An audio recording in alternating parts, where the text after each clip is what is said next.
Bienvenidos a su programa Creciendo Juntos, Familia y Escuela. Diálogos que aportan a la celebración de la vida de nuestros niños, niñas y jóvenes y sus familias. Seguros todos de que nacimos para ser felices.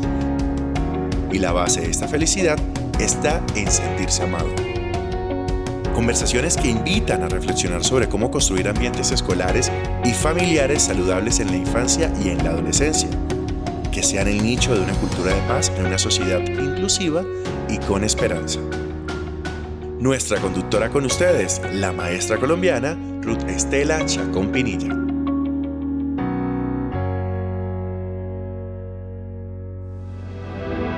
Bienvenidos a este programa como cierre de temporada, de nuestra temporada 14. Gracias por seguirnos acompañando y hoy empezamos con una lectura, esa lectura compartida acostumbrada.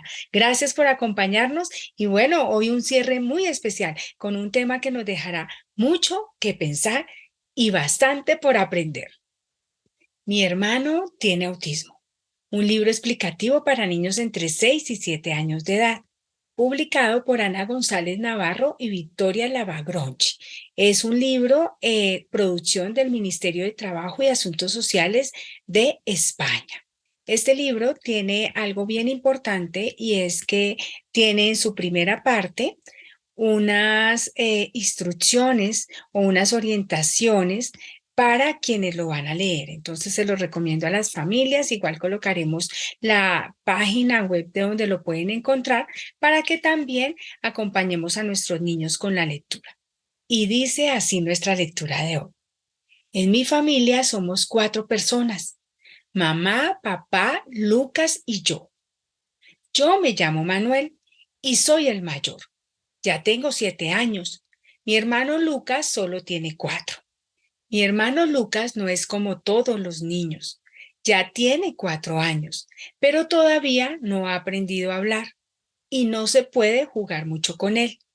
Mamá y papá me explicaron que eso es porque Lucas tiene autismo. Tener autismo significa que hay algunas cosas que te cuesta mucho aprenderlas, como cuando algo te resulta muy difícil y no sabes cómo hacerlo.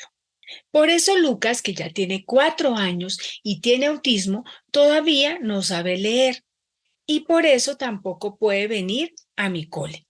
Lucas necesita una profesora que le enseñe más despacio, lo que para él es más difícil. Cuando yo les pregunté a mamá y a papá por qué Lucas tenía autismo, ellos me explicaron que porque había nacido así. Entonces yo quise saber más cosas y les hice muchas preguntas. Mamá y papá me contaron que cada niño es diferente. Hay niños altos, hay niños gorditos, hay niños con gafas, hay niños rubios. También me dijeron que cada niño sabe hacer bien algunas cosas, tocar el violín, pintar, leer, por ejemplo. Aunque haya otras cosas que las hagan un poco peor. Hay niños que no saben atarse los cordones o que no saben dar volteretas o que no saben colorear. Y a Lucas también le pasa eso. Todavía no sabe hablar, pero sabe hacer rompecabezas, puzzles muy difíciles de muchas piezas. Algunas veces Lucas se enfada y llora mucho. Y a mí no me gusta que haga eso porque no entiendo qué es lo que quiere. Mamá y papá me explicaron que hace eso porque todavía no sabe decir lo que le pasa de otro modo. Por eso, porque Lucas todavía no sabe hablar y no entiende bien las cosas, todos le hablamos muy despacio y con pocas palabras para que pueda entendernos bien. Además, hemos puesto muchas fotos y dibujos en la pared de nuestra habitación. Hay fotos de nuestro coche, del sillón del salón, del cuarto de baño. Así es como le explicamos a Lucas qué vamos a hacer cada día y qué toca hacer en cada momento. A mí me gustaría poder jugar a más cosas con Lucas, pero a nosotros casi nunca nos gustan los mismos juguetes. A mí, por ejemplo, me gusta jugar al fútbol y al escondite, y a Lucas le gusta jugar con las pompas y las canicas. Y sin embargo, hay muchas cosas que sí podemos hacer juntos. Comer palomitas, porque a los dos nos encanta ver películas de video y nadar en la piscina. Lucas es mi hermano y tiene autismo. Yo le quiero muchísimo. Y colorín colorado, esta linda historia se ha terminado. En nuestro corazón y en nuestra cabecita ha quedado. Bienvenidos a esta emisión muy especial de hoy, para seguir aprendiendo, para seguir construyendo poco a poco esos ambientes de aprendizaje que queremos para los niños que nos acompañan y que tienen autismo. Una conversación bien especial para este cierre de temporada.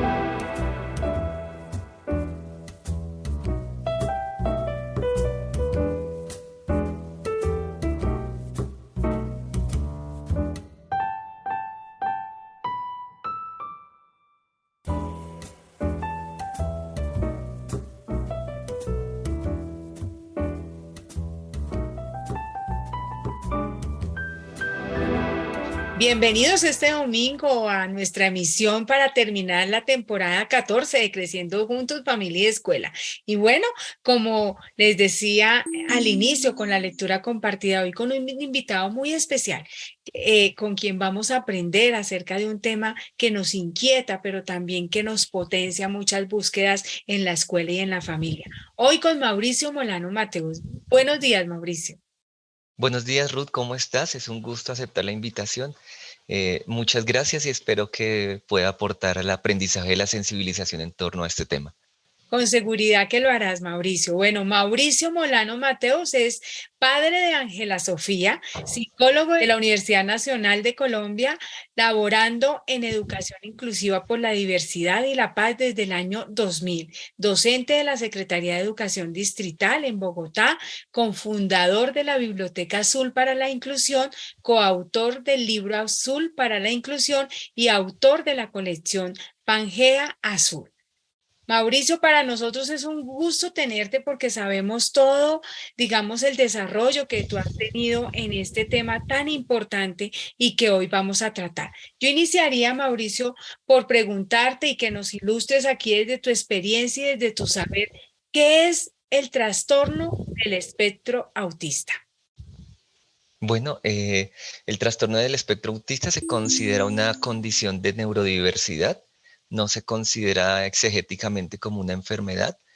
Hay otros niños que tienen condición de enfermedad y necesitan ayuda y respeto, porque a veces se usa esta palabra de manera despectiva y ni más faltaba, pero el trastorno del espectro autista no es una enfermedad, es una condición de neurodiversidad, es decir, un diseño neurológico especial que procede de un origen de un azar genético, con con factores ambientales que aún no han sido demostrados por la ciencia. La Organización Mundial de la Salud, el portal de la Clínica de Mayo como referentes importantes. Allí vamos a encontrar información confiable porque es muy importante no dejarnos llevar por mitos, prejuicios y desinformación. Todos los niños, niñas, jóvenes y adultos con condición del espectro autista tienen 4 áreas del desarrollo comprometidas. La socialización, el lenguaje, la comunicación, eh, los procesos de flexibilidad mental y los procesos de abstracción y simbolización. Esas son las 4 áreas comprometidas que si quieres ahorita las explicamos de una manera Claro menos que sí. técnica y más coloquial, más de la cotidianidad. Claro que sí, yo quiero hacer énfasis en esto, Mauricio, que tú acabas de decirnos si es algo al azar. Entonces, digamos que en esa medida que consideramos que es un trastorno que aparece al azar, pues hago el llamado también por esto que dices, si es a veces de forma despectiva utilizamos este término para hacer sentir a otro mal. Entonces, creo que aquí ya con esta explicación que tú nos das, pues es algo que tenemos que empezar a reflexionar en los términos que utilizamos muchas veces para referirnos a otro, a decirle que sus capacidades son diferentes o de pronto de manera peyorativa, como tú lo dices. Quisiera que empezáramos en este de saber, en esto de saber cómo pues, se puede hacer una detección temprana de este trastorno. Mauricio, porque muchas veces tú dices 4 áreas comprometidas y las familias empiezan a ver que su hijo o hija actúan de manera diferente, pero no sabemos muy bien qué es lo que está pasando. ¿Qué nos podrías decir? Ruth, pues imagínate, sin ir tan atrás en la historia, vayamos a la Edad Media, donde cualquier condición diversa era considerada como algo maligno, anómalo, una mutación. Eso nos dejó huellas profundas en la humanidad. Por lo tanto, las personas le temen al autismo, le temen al síndrome de Down, le temen a la diversidad humana misma. Pero Ujú. cuanto más notoria es, pues más miedo genera. Por lo tanto, los sistemas de alerta temprana, por ejemplo, en varios países, incluido el nuestro, son totalmente débiles. En Colombia las personas no quieren que se hable del tema. El sistema de salud, el sistema educativo, le quieren dar la espalda a estas condiciones de neurodiversidad. Los bebés con condición del espectro autista muestran señales, las señales más sólidas alrededor de los 24 meses y existen herramientas de libre acceso avaladas a nivel internacional que permiten diagnosticar a los 3 años. Entonces nos dan señales a los 2, podemos diagnosticar a los 3, pero aún así el sistema de salud y el sistema educativo insisten en esperar hasta los 5, 6, 7 años sin considerar el gravísimo daño que le están haciendo a los niños y sus familias. Por lo tanto, ahí ese inconsciente de lo diverso es malo, el autismo es malo, el síndrome de Down es malo, que no estoy generalizando, pero sí hay un inconsciente colectivo que empuja hacia allá. Cuanto estos prejuicios empujan más el miedo, las alertas tempranas se van retardando. Por lo tanto, en Colombia estamos en un país subdiagnosticado, con alertas tardías que dañan gravemente los derechos humanos de esta comunidad. Bien, yo pensaría aquí que podemos ir nombrando como en esas áreas, cómo se manifiestan, cómo son esas alertas, cuáles son. Las más notorias creo que se van a notar la alteración del lenguaje sobre los 24 a 36 meses. Son bebés que no logran hablar fluidamente, la gran mayoría de ellos. Hay un porcentaje pequeño de bebés con Asperger que hablan de hecho muy tempranamente con una sofisticación impresionante, pero la gran mayoría de ellos nos van a mostrar alteración en la comunicación, en el lenguaje, cierto ensimismamiento en los juegos, estereotipias, esta señal es muy notoria, de muy alta confiabilidad para detectar, el balanceo, el no sostener la mirada. Hay unas señales hay 35 señales, pero entre las que te he dicho son las más notorias. Eh, y por lo tanto el sistema de salud, y no solo el sistema de salud, los jardines tienen el deber de hacer monitoreo de desarrollo, que son expertos y ellos pueden guiar a las familias. Entonces, insisto, no sostenimiento de la mirada, juego solitario, alteración, lenguaje tardío o alterado, estereotipias, caminar de puntas, rechazar texturas, golpearse con juguetes o muebles.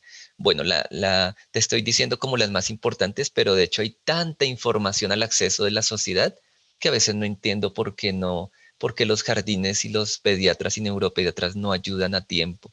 Yo sé que a veces lo hacen con buena intención, tratando de ocultar la verdad para no afectar a la familia. Y les digo de corazón que no es el camino. El camino es escuchar a las familias y hacer listas de tamizaje y pruebas diagnósticas correctas y oportunas. Y pensaría yo también que el llamado que haces, Mauricio, también corresponde a no naturalizar algunos comportamientos, ¿no? Muchas veces es que como vive con adultos, pues poco habla. Es que sí, hay algunas cosas que se dicen como a la ligera, digamos, sin un conocimiento o sin empezar a observar con mayor detenimiento y se naturalizan muchas cosas. Déjelo ahí, que es que le gusta estar solo. ¿Cierto? O déjelo que juegue solo porque le gusta ese, ahí solo, en solitario el juego. Y son, digamos, esas alertas que tú nos estás diciendo que pueden estar hablándonos y que, pues, por naturalizarlas muchas veces no les ponemos atención. Sí, de hecho, aunque quiero manifestar abiertamente mi imparcialidad a nivel político, pero en ese sentido, el sistema de salud necesita una fuerte revisión en los sistemas de alerta temprana y el tiempo de atención que tienen los médicos. Nuestro país tiene ventajas en el sistema de salud actual, pero también unas deficiencias. Entonces, la frase que tú dices es muy común. Neuropediatras y pediatras en una cita de 15 minutos, valorando desarrollo de manera integral y diciéndole a algunas mamás, es normal, dale tiempo, sin hacer lista de chequeo juiciosas y profundas. Eh, digamos, el maltrato, el ausentismo, las separaciones, el vivir con adultos, bueno, pueden generar otras características, pero no explican las características del trastorno del espectro autista. Por lo tanto, yo les doy de corazón un consejo a los pediatras y neuropediatras: pequen por exceso y no por deficiencia. Mejor ordenarles más exámenes de los necesarios y descartar a negarles exámenes y afectar la vida de los niños y las niñas, porque sabemos qué recursos hay y suficientes para invertir en la infancia. Gracias, Mauricio.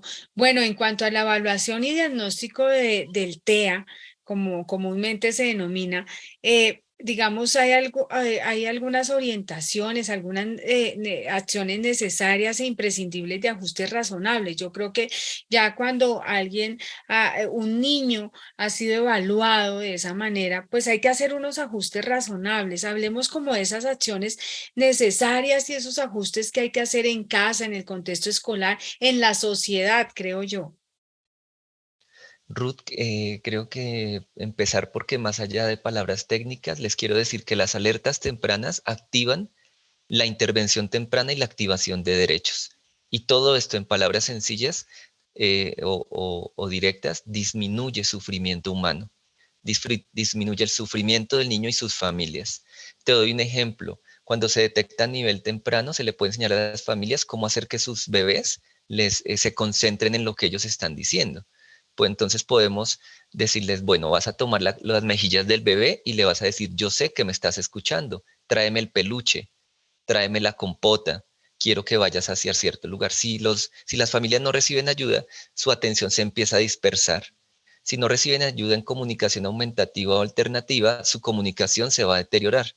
Y cuando ya están involucrados el aspecto de la atención y el lenguaje, de allí se empieza a alterar muchas más áreas de desarrollo. Se pueden volver niños ansiosos, depresivos, aislados, que es como se les conoce por el prejuicio, ¿no? El autismo trae aislamiento, agresividad, ansiedad. No, esas son las consecuencias secundarias de no ayudarlos a tiempo. Necesitan ayuda en la comunicación, en la atención sostenida. De hecho, todos los bebés con autismo deberían ir a los 2 años al jardín o antes, si se puede. Deben ir cuanto antes al jardín a poder interactuar con otros niños.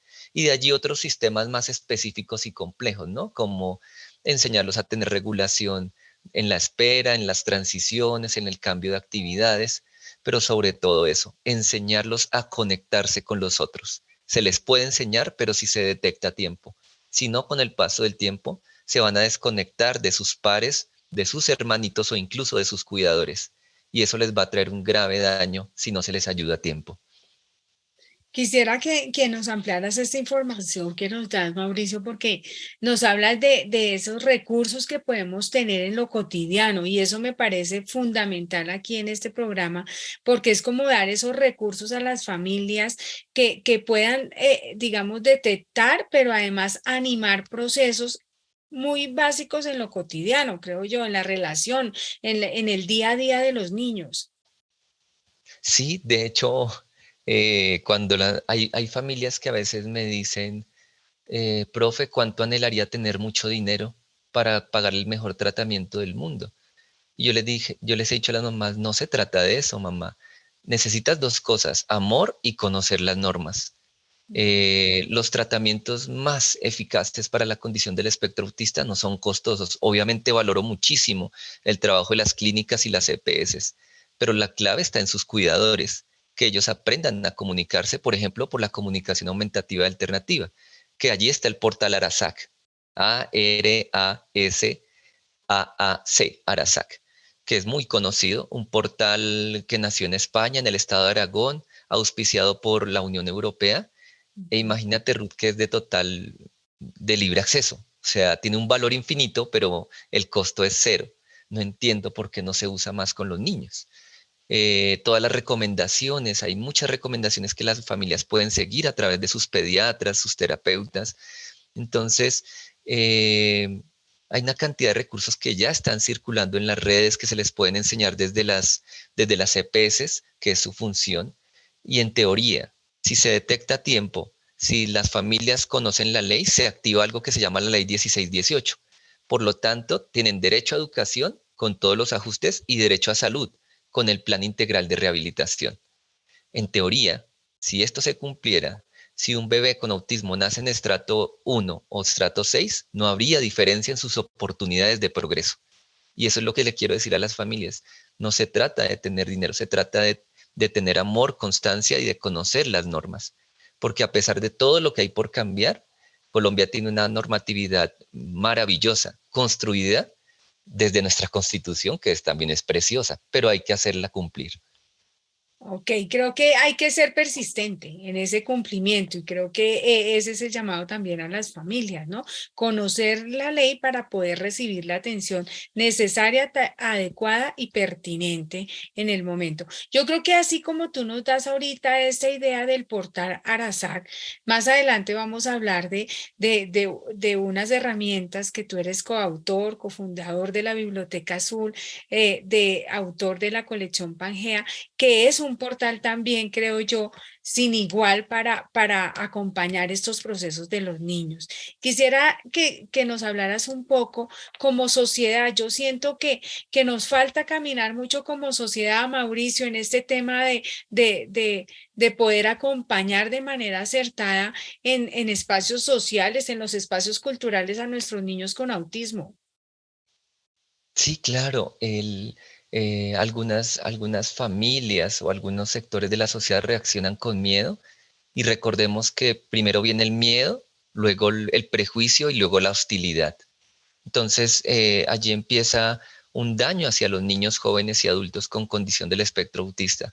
Y bueno, Ruth, hoy estamos hablando del condición del espectro autista, pero es una comunidad más de las que está siendo vulnerada. Los niños con síndrome Down, los niños con condiciones sensoriales. Entonces, no solo le ocurre a ellos. Ellos necesitan ayuda, visibilización, que sus familias no tengan miedo de llevarlos a las reuniones, al colegio, que sientan que no tienen que esconderlos. E insisto, si se conocen las normas, pues eso permite igualdad. Hay una frase que me gusta y la he dicho: lo que procede de los niños, a los niños debe llegar. Yo digo con todo respeto, hay formas en que nuestro trabajo se sostiene. Por ejemplo, mi contrato con Secretaría de Educación o cuando hago asesorías. Pero hay otra parte, gran parte de nuestro trabajo, en que nosotros somos un medio para un fin. Lo que aprendemos con los niños debemos regresarlo de manera libre, debe fluir. Y en eso, de allí es que nace Biblioteca Azul para la Inclusión. Organizamos una serie de contenidos que ya estaban en la red, lo piloteamos durante pandemia. El objetivo era beneficiar a nuestro colegio y quizá a otros colegios cercanos y logramos 100.000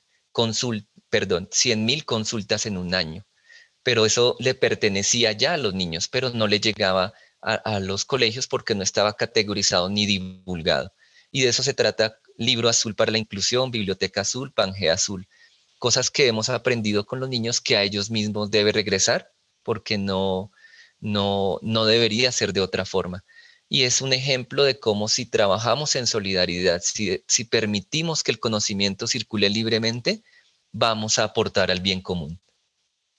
Bien, creo que vamos a empezar a hablar. Yo pensaba en los logros que pueden obtenerse, digamos, al hacer un proceso de acompañamiento, unas acciones de acompañamiento muy precisas, pero creo que después de que hablemos de la Biblioteca Azul, vamos a hablar de los logros que podemos tener implementando ese recurso de la Biblioteca Azul. Tú eres uno de los creadores y gestores de la Biblioteca Azul para la Inclusión. Yo quisiera que nos cuentes, ya nos dijiste algo, surge un material, un espacio de Biblioteca Azul porque es un material que se va creando de la experiencia con los niños y ustedes creen que a ellos debe llegar. ¿Cómo surge bien ese espacio? ¿Qué finalidad tiene? ¿Qué es la Biblioteca Azul? Bueno, voy a hacer un resumen al máximo. Cuando yo hice primaria, nos pedían libros. Ujú. eh, y es una de las mediaciones didácticas más importantes. Cuando no sé qué pasó, creo totalmente en el Estado de Derecho, pero a veces el Estado de Derecho puede tener los peligros del asistencialismo. En nuestro Estado evoluciona hasta la negación de no pedir libros de texto, un gran peligro, pero no hubo un programa de contingencia. Por lo tanto, nos vamos a encontrar que en Colombia la educación pública y privada es muy diferente, por ejemplo, en ese aspecto. Llega la pandemia y los niños de educación privada tienen libros de texto y plataformas, que obviamente es su derecho. Jamás mostraría un milímetro de mi energía a infundir la lucha de clases. Es su derecho. Los niños de educación pública se encuentran en la gran mayoría sin libros de texto ni plataformas. Y esto despierta el recrudecimiento de una de las palabras más crueles de la humanidad, las brechas, la distancia entre unos niños y otros por el hecho de estar en circunstancias diferentes. Por lo tanto, nosotros veníamos reuniendo durante una década, de hecho creo que alcanzamos a reunirlo en USBs o en disquetes desde hace mucho tiempo, o CD-ROOMs.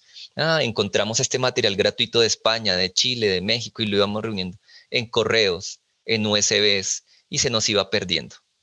Le dije a dos grandes amigos, a Andrea Toro y a Nelson Garzón, Andrea Toro con una gran brillantez y conocimiento en los materiales, y mi amigo Nelson, un gran creativo de lo tecnológico, y les dije, bueno, organicemos esto. Nos basamos en un drive, los drives se volvieron libres y gratuitos hasta cierto almacenaje, y un blog. Es un blog que almacena en drives una cantidad de material que ya es gratuito y está en las redes. Lo categorizamos por conceptual, lo curricular, lo que tiene que ver con pictogramas. Bueno, hicimos allí unas categorías, incluso dos de las secciones favoritas, una de las secciones favoritas de los niños es el pictoaprendizaje, todo lo de imágenes. Y hay otro portal que te lleva a otros portales. Lo categorizamos, lo armamos, fue totalmente estable, es increíble la estabilidad con que funciona este portal, y tú entras a ese clic y encuentras, qué sé yo, pues más de 5.000 materiales diferentes para implementar con los niños. Ya estaba en las redes, pero estaba sin organizar y clasificar. Ya se habían hecho en otros países, pero en el nuestro no. Entonces, todo ese material que se nos refundía y perdía ahora está concentrado allí en Biblioteca Azul. Y contarte, por ejemplo, una compañera de Ibagué que fue hacia una asesoría como hacia las montañas que quedan alrededor, dijo, mira, gracias a Biblioteca Azul, los materiales están llegando a las familias y a los niños. Y esa era nuestra ilusión. Que ese material que ya estaba libre, pues estuviera concentrado, organizado y pudiera acceder. De allí surge la idea de Biblioteca Azul. Cerrar brechas, permitir que el material llegue a manos de los niños, porque sin esa mediación didáctica, durante pandemia era mucho más difícil que los niños y las niñas aprendieran. Ese es en gran resumen el origen de Biblioteca Azul.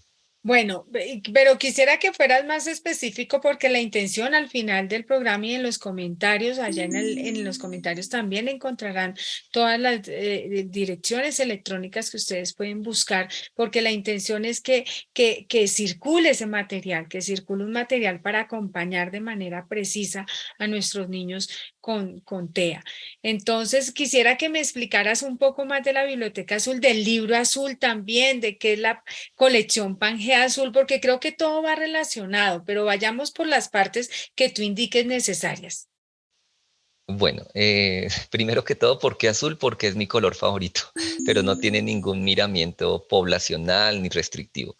Entonces, el libro azul para la inclusión, porque todo tiene una historia. Libro azul para la inclusión es un escrito en coautoría con Hugo Florido, en medio de Hugo Florido Mosquera, en medio de su doctorado de educación. Entonces escribimos lineamientos, pero el nombre era largo, como de 2 o 3 renglones. Entonces le dije, oye, tenemos que crear un nombre corto y llamativo, Libro Azul para la Inclusión. En Libro Azul para la Inclusión hay una serie de lineamientos que aprendimos junto con los niños, que pusimos allí de manera pues organizada para inspirar a otras instituciones. Entonces, y lo circulamos libremente en PDF, que creo que vale la pena hacer circular las cosas libremente. Y de allí surge el Libro Azul para la Inclusión. Y en un capítulo del Libro Azul para la Inclusión estaba conceptuada la Biblioteca Azul para la Inclusión, pero se llamaba como plataforma o algo así. Y como decían en una serie de los 90, en ese momento no teníamos la tecnología para alcanzar, crear un portal como el que se estaba conceptuando en Libro Azul en 2018 era muy costoso. Pero luego fueron surgiendo los blogs, la capacidad de los drives, la estabilidad de las redes, y es así como creamos Biblioteca Azul para la Inclusión.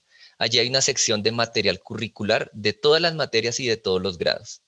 Hay una serie de pictoaprendizaje especializada para niños con autismo y síndrome Down que necesitan aprender a través de imágenes.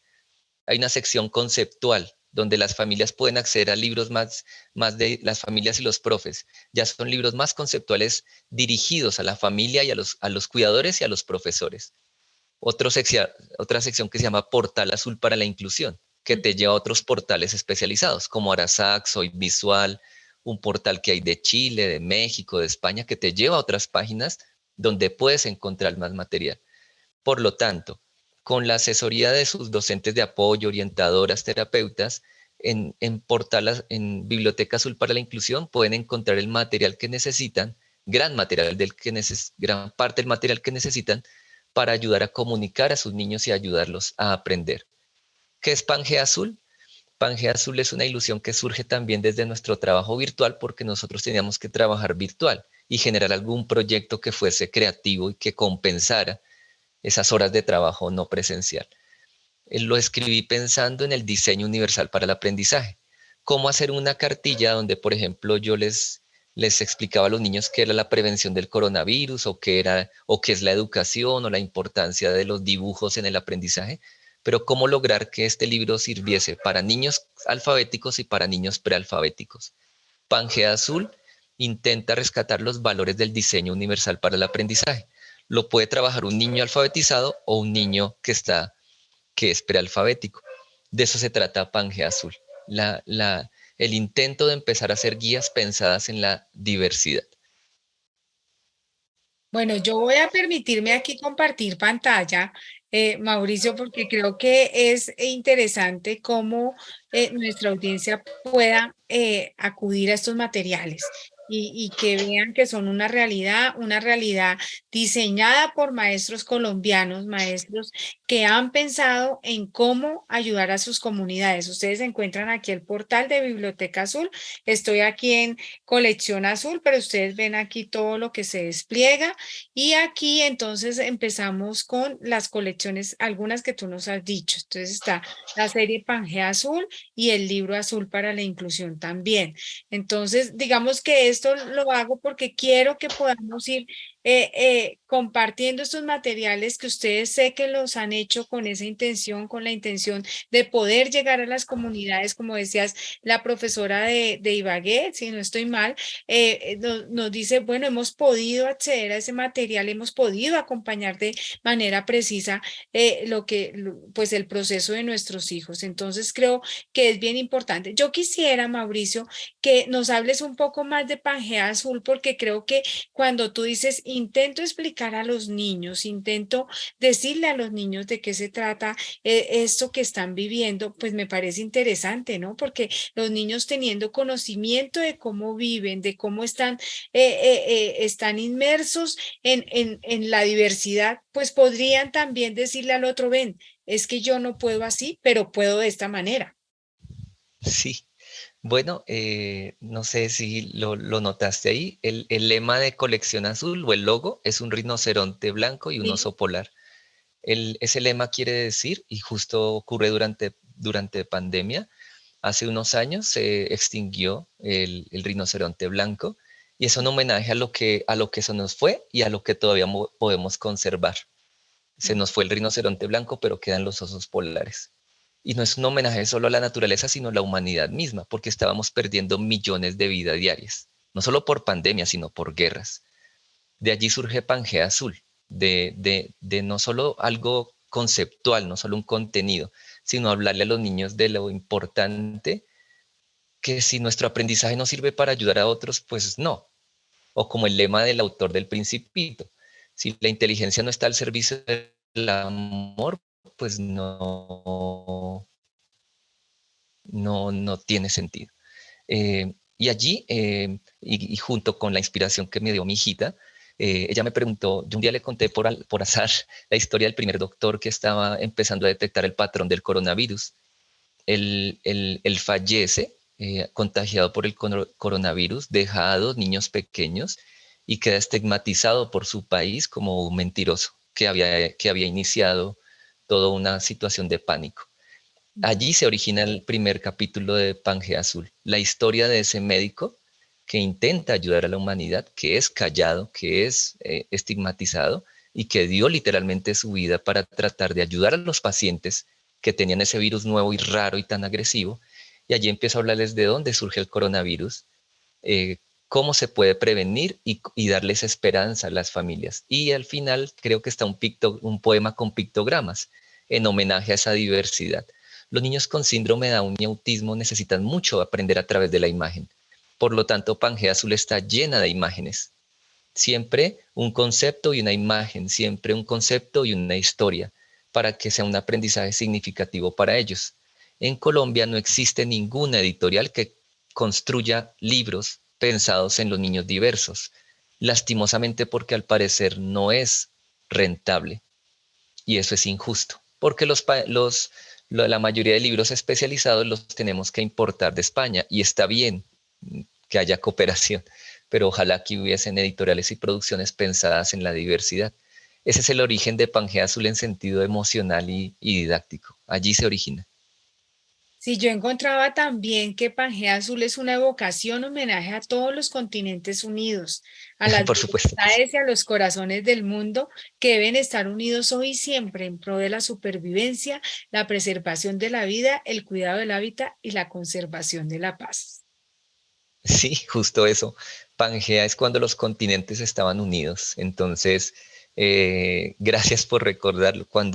Mi ilusión es que cuando preguntaran por qué Pangea, contar esa historia, cuando los continentes estaban unidos. Quizá ahora estamos separados por océanos, pero no quiere decir que no podamos seguir unidos como humanidad. Mauricio, creo que este aporte que ustedes hacen es muy valioso. Como reitero a nuestra audiencia, encontrarán los links en los comentarios del programa. Igual al final de la entrevista los encontrarán también allí, porque creo que de esto se trata, de compartir el material, de hacerlo público, de socializarlo y que llegue a todas las comunidades de aprendizaje, porque allí necesitamos que esté unido con la familia, con la escuela. Podemos crear una sociedad distinta para niños que los necesitan, para adultos que también han pasado por escuelas donde han sido señalados, han sido estigmatizados y queremos ir cambiando eso que ha pasado, esas circunstancias. Quisiera, Mauricio, que nos hables un poco, nos des unos consejos a las familias que acompañan el proceso de sus hijos con trastorno del espectro autista. Bueno, el consejo va hacia las familias que ya tienen a sus niños diagnosticados y a quienes tienen la sospecha o esa incertidumbre de si podrían tener. Me imagino que se han dado cuenta que la rabia no sirve de nada para que el mundo sea mejor. Entonces siempre les he dicho que conviertan esa rabia en indignación y en la indignación en fuerza, pero no en fuerza contra otros, sino en solidaridad. No crean que el enemigo está afuera. El enemigo está en las prácticas o en nuestros propios prejuicios. Primero que todo, no actúen con rabia hacia la sociedad, actúen desde la ley y la justicia. Pídanle a su doctor, a su pediatra lo que necesitan, siempre con respeto, pero con la firmeza que les da el Estado de Derecho. Busquen toda la información posible. No entren en una práctica de negacionismo porque eso vaya a dañar a sus niños. Cada año que se pierde de intervención o diagnóstico es un daño para sus niños. Infórmense muy bien de la ley y empiecen a exigirle al sistema de salud y al sistema educativo público y privado los derechos de sus hijos, pero siempre desde la firmeza y el respeto hacia todas las personas. Si algún día les niegan derecho, pues exíjanle a esos funcionarios, sea quien sea, por favor dámelo por escrito porque siento que aquí hay algo incorrecto. Las cosas buenas en el sistema se pueden dar verbalmente. Claro, mamá, aquí está el cupo. Claro, mamá, te vamos a ayudar con estos pictogramas. Claro, mamá, te vamos a ayudar con estos libros. Perfecto, puede fluir verbalmente. Pero cuando un rector, un coordinador, un profesor, un docente de apoyo, un secretario de educación, un doctor, un director de servicio médico, un director de clínica, cualquiera que sea, un alcalde, un ministro, el que sea, les diga no, es que tu niño no le podemos dar esto, es que tu niño no tiene derecho a esto. Cuando sientan que cualquier conciudadano les está negando un derecho y los hace sentir incómodos, tienen todo el derecho de pedirlo por escrito. Está en la Constitución, es el derecho de petición. Parece una palabra trillada, pero el derecho de petición es la legitimidad de preguntar las cosas de manera respetuosa y recibir una respuesta. Pregúntenlo por escrito si sienten incomodidad y desde ahí empiecen a defender los derechos. No todas las personas están llenas de prejuicios. La mayoría de las personas siempre confían que quieren ayudar a sus niños, pero algunas están confundidas o cansadas y van a intentarle quitar los derechos a sus hijos. Y eso no es justo. No es justo que una madre cabeza de hogar que tiene un niño con autismo, con trastorno de conducta, que no tiene dinero para una superclínica o para un superabogado, tenga que estar subyugada y con sus niños sufriendo. No es justo. Por eso es que la ley nos iguala a todos, nos da igualdad. Ese es mi consejo. Bueno, está como grande el consejo, pero espero que me entiendan. Bien, tú mencionabas una ley también junto con la Constitución. ¿Tú podrías ampliarnos allí ese contexto de esa ley? Sí, claro. Creo que leyes fundamentales, la Convención Internacional, la Constitución, el decreto 1421 y la ley estatutaria 1618. Esas cuatro, sí, hay más, pero esas cuatro forman el gran núcleo fuerte de cómo defender y proteger los derechos de los niños y niñas con condición del espectro autista. Bueno, y aquí estamos hablando, digamos, estamos en la audiencia con padres de familias. Quisieras que nos dijeras algo sobre 1421 y la ley estatutaria, si nos puedes ampliar para que ellos sepan de qué se trata y tenerla como de consulta. Mira, siempre he hecho un homenaje a Jaime Garzón. Él decía, tenemos un país muy bello que a veces subvaloramos y tenemos muchas leyes. El problema no son las leyes, es porque se incumplen. Ujú. Y eso pasa por todos. No se trata de una lucha radical y polarizada. Siempre estamos echándonos la culpa unos a otros. ¿Por qué las leyes no se cumplen? Porque alguien no hace lo que le corresponde en algún escenario de la sociedad. El decreto 1421 es la posibilidad de conseguir cupos sin obstáculos y recibir todos los ajustes que necesitan los niños y las niñas. Eso, de nuevo, insisto, permite la igualdad de derechos. Quiere decir que un niño o una niña con autismo en Colombia, y lo más bello y poderoso de esto, incluso si es migrante. Esto no sé en qué otro país del mundo ocurre, y es de las cosas bellas de nuestro país, y no se debe a ningún gobierno en especial, sino a nuestra Constitución.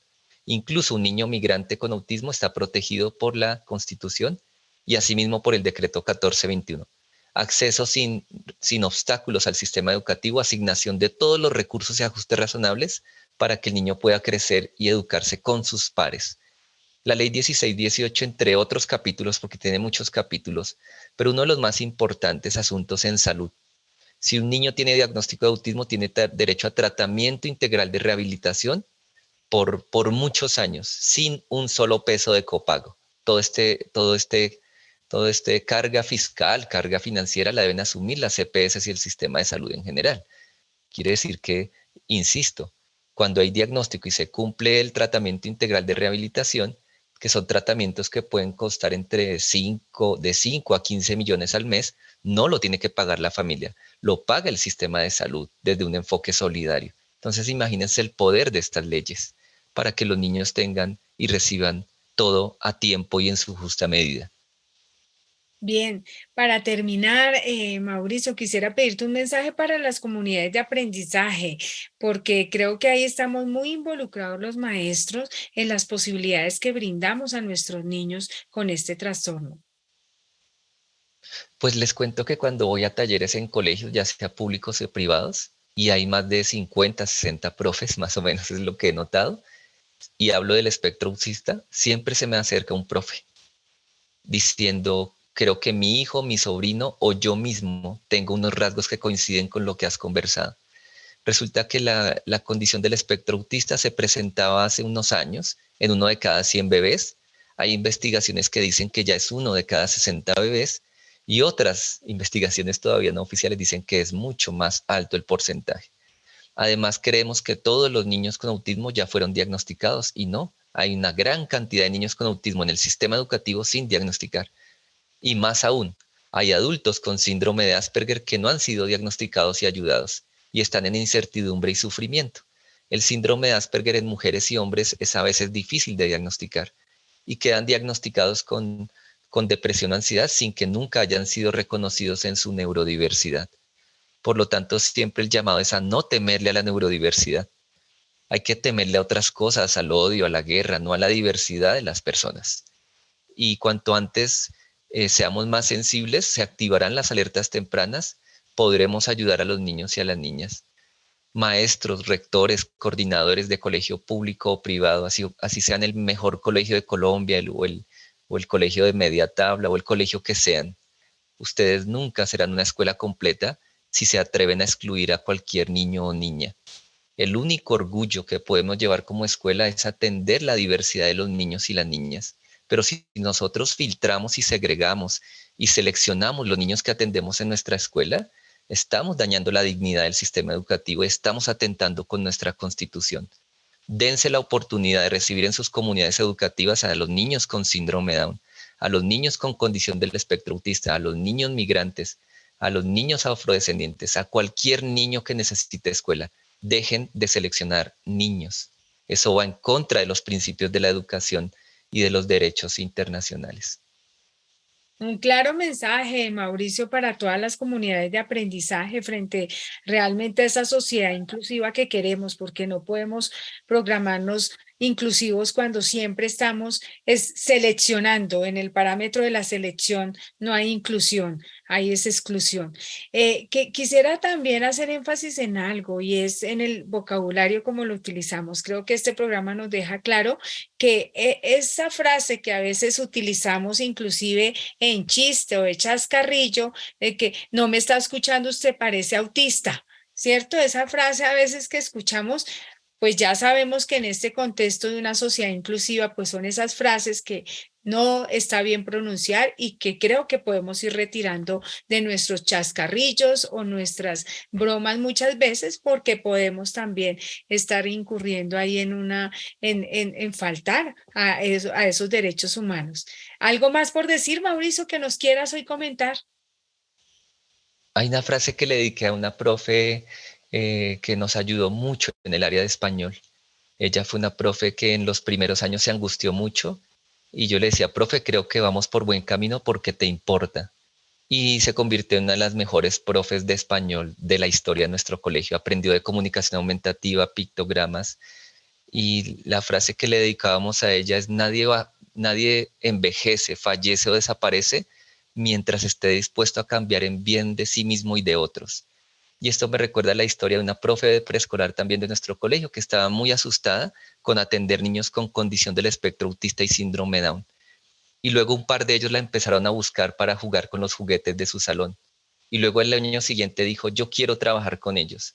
Y los últimos años de su labor, aunque al comienzo estaba asustada, fue una experiencia muy bella para ellos, para ella. Por lo tanto, si ustedes le dan la oportunidad en sus comunidades de aprendizaje, no se imaginan lo que van a ganar para sus demás niños, para las familias que les están dando la oportunidad y para ustedes mismos, para saber que la humanidad tiene una diversidad mucho más amplia de lo que se imaginan. Y finalmente, el mensaje final, los niños con neurodiversidad nos ayudan a entender algo.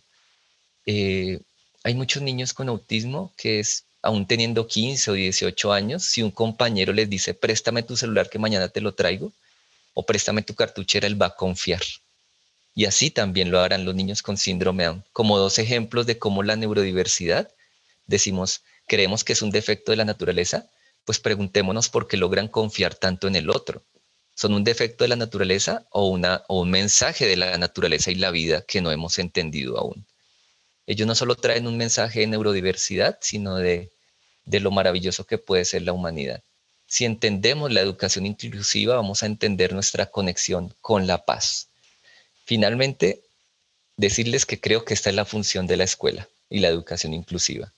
Desacelerar el fin del mundo a través de incentivar el amor por los semejantes, por otras especies y por nuestro medio ambiente. Esa es la función de la escuela. Lo demás es importante pero secundario. Necesitamos incentivar amor en los niños y las niñas hacia otros y hacia su mundo. Bueno, pues a caminar en lo importante, Mauricio, gracias por tu mensaje y bueno, sigamos construyendo ambientes familiares y escolares saludables. Este tema de hoy nos hace reflexionar, nos lleva a nuevos aprendizajes, a nuevas inquietudes y a saber que hay mucho por aprender. Mauricio, muchísimas gracias por acompañarnos. Ruth, muchas gracias a ti por la oportunidad y lo que llegues a necesitar o lleguen a necesitar, con mucho gusto. Gracias por la oportunidad. Muchas gracias. A todos ustedes un feliz domingo. Muchísimas gracias por acompañarnos y por compartir nuestros contenidos.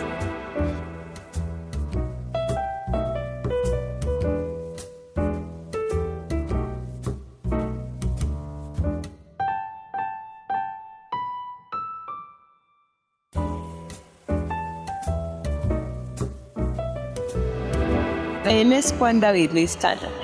El año pasado se graduó del primero y les contaré su historia. Nació con síndrome de Mosier, una afectación en la línea media de su cabeza y parte de su cuerpo. Hizo que tuviera labio leporino, no tuviera quiasma óptico, cuerpo calloso, ni la glándula pituitaria, ni la hipófisis, ni su paladar blando, ni su encía, y algunas raíces de sus dientes. Empezó a ir a terapia desde muy pequeño para aprender a caminar, a sentarse, a hablar. Tiene un hermanito que se llama Juan José. Le gusta bailar, lo ha ayudado a muchas personas, como este youtuber, como RCN. Hemos salido también en televisión, está aprendiendo a leer. Esta fue su última cirugía de cerebro. Salió muy bien de ella, gracias a Dios, aunque con un leve huequito en su frente que fue incrementando con el tiempo. Son muchas las citas médicas a las que debemos acudir. Actualmente tiene 8 años. Queremos llevarlo a un tratamiento en Tailandia, un tratamiento de células madre, para que mejore su condición, sobre todo su visión y su parte sensorial. Sí. Aquí está en las terapias a las que él asiste regularmente.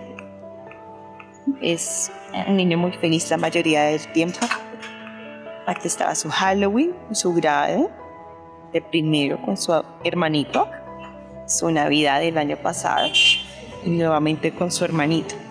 Contamos con su ayuda donando a los siguientes números de Neki y David Plata. Por favor, soñamos con llegar a Tailandia para su tratamiento. Son $40,000 que debemos reunir para que pueda llegar.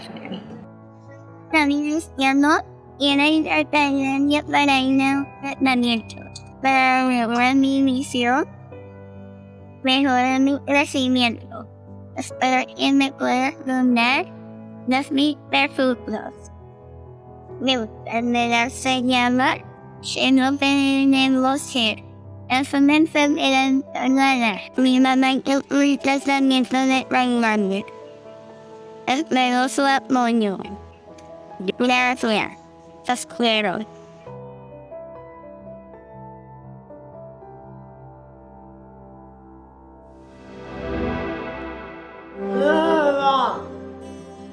Mi nombre es Lida Marcela Alvarado Izquierdo, mamá de Samuel David Vega Alvarado.